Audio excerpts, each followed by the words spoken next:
Now let's talk about analyzing your calendar. Seeing who's scheduling with you the most, how many of their net jobs are actually going forward.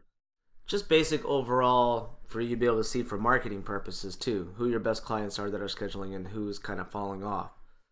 What you can do is click on the calendar menu and select Job Analysis. So you'll have two options here. You can view option by each month, or you can do it as a summary. Let's look at the summary first, and we're going to sort it by the number of net jobs because I want to see my top client at the top, and we're going to look at all jobs entered between that date range, so 1 month period. That's this past month. So if I click search, what this is going to do is it's going to give me a report format of my clients and their schedulings. At the very top is going to be your number one scheduling firm. At the bottom will be the bottom one. Okay, so in my example here is Pearson Spector as the number one firm. You can see the two contacts that are the ordering attorneys. And Jessica has 40 jobs scheduled and 0 canceled. Amazing. And Harvey has 3. So that's how the data will break down when you're looking at the actual summary. So summary will go by top firm at the top, bottom firm at the bottom, and it'll break them down by contact.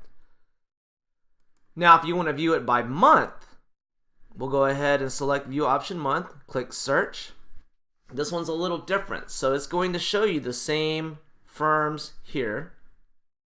And then if you look, in that time period that I searched, the same jobs scheduled, those are the job numbers scheduled, the canceled, the net going forward, and then we get totals over here.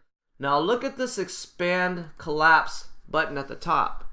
If you click it, you have some options. One of them is Expand Firms. So notice that the firms right now are just the firm names. Remember when I looked at the previous view, it gave the actual contact names.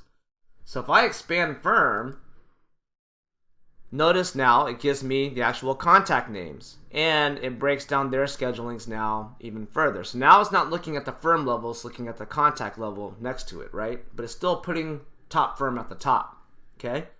One of your other options up here under Expand Collapse is Expand Date. So let's select that. And now what it does is, since I only searched really 1 month, right? The month of October, really. So what it's doing is it's showing you all those that were scheduled, all those that were canceled. So theoretically, if you do a large search, then it will show you more months and possibly more quarters if you think about it, okay? So if you don't want to see these views anymore, you can go back up to Expand Collapse, and you can collapse any of these. I'll collapse the date, and you can see it takes me back to the contact view. But good report overall. For marketing purposes, you know who your best clients are. You know which ones are kind of not scheduling enough, and maybe they used to, so you know how to handle that.